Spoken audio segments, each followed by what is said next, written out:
Welcome to The Explainer. Today, we're unpacking what might honestly be the ultimate high-stakes job description. We're going to look at the strategic blueprint prepared for the incoming executive director of the World Food Program. This is an undersecretary general level position based right in Rome, and whoever steps into this role is taking on one of the most demanding leadership challenges in the entire multilateral system. Okay, let's dive into this. I want you to imagine, just for a second, sitting in the hot seat of this organization. You are personally responsible for managing an annual budget of around 6.4 billion US dollars. And here's the kicker. That budget is entirely voluntary. There are no mandatory taxes keeping the lights on. Imagine running a multi-billion-dollar operation and having to basically pass the hat around every single year. Now, pile onto that financial stress the weight of managing more than 17,000 personnel. And we aren't talking about folks in cozy corner offices here. We're talking about professionals working in some of the most dangerous, conflict-ridden hardship duty stations on Earth, facing real physical danger and intense public scrutiny day in and day out. And the geographic footprint? It's literally massive. These complex operations are deployed across more than 120 countries and territories globally. It is an incredibly intricate web of supply chains, emergency telecommunications, and field offices spanning the entire globe.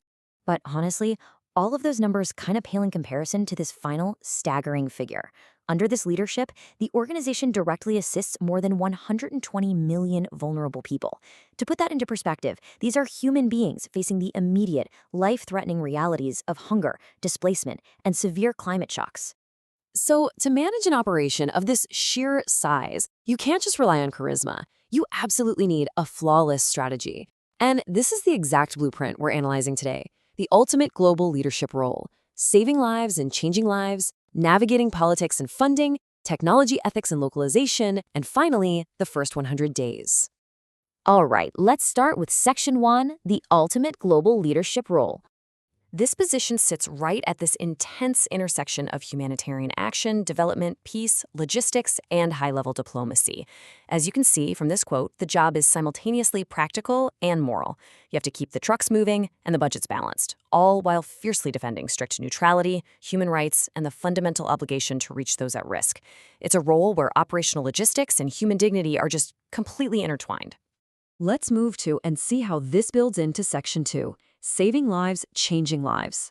And this brilliantly illustrates the central dichotomy of the WFP mandate. On one side, you have saving lives, that immediate, fast-paced emergency response that requires serious operational speed and risk acceptance. But then you have changing lives, the long-term work like building climate resilience and supporting small-scale producers. The absolute key for the incoming leader is to never let these two missions compete. The real goal is to design immediate life-saving assistance in a way that paves a solid pathway toward long-term recovery. Moving on to Section 3, navigating politics and funding. So remember that this executive director is jointly appointed by the UN Secretary General and the FAO Director General, meaning they answer to a lot of masters. Put yourself in their shoes, facing this exact question. How do you actually fund a $6.4 billion global crisis response entirely voluntarily? I mean, you can't just issue a tax.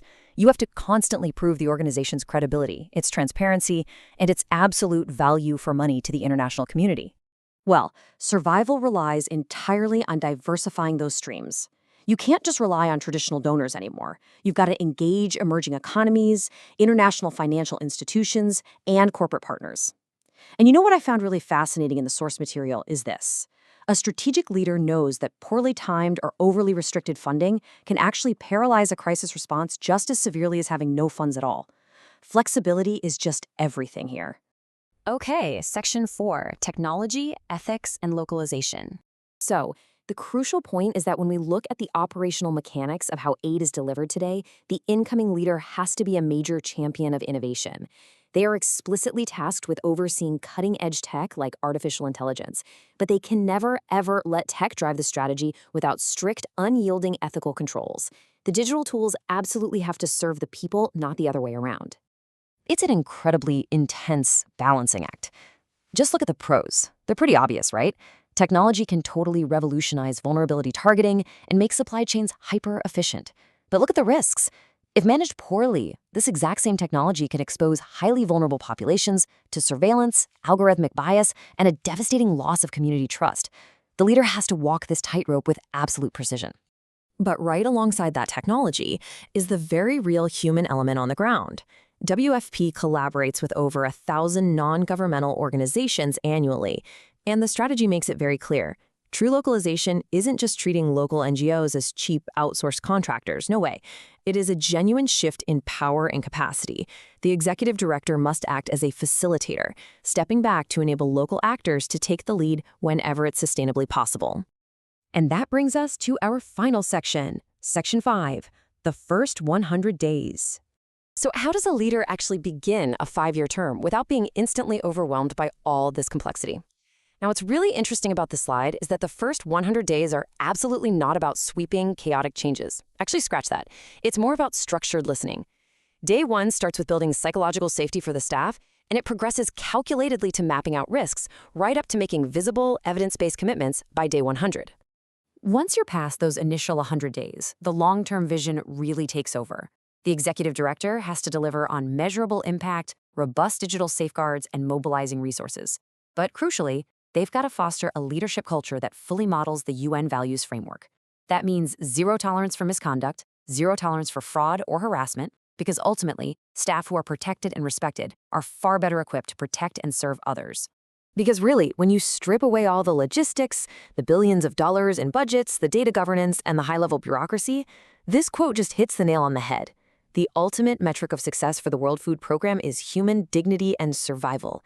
Every single policy, every tech deployment, and every diplomatic negotiation has to serve that one overriding purpose. So I want to leave you with this final provocative thought today. Can modern leadership truly balance operational speed with principled accountability? It is a monumental, seemingly impossible tightrope that the executive director walks every single day. They've got to act with lightning speed in the face of a crisis, yet maintain rigorous, principled accountability to the world's most vulnerable people. It really is the ultimate test of what modern global leadership can and must be.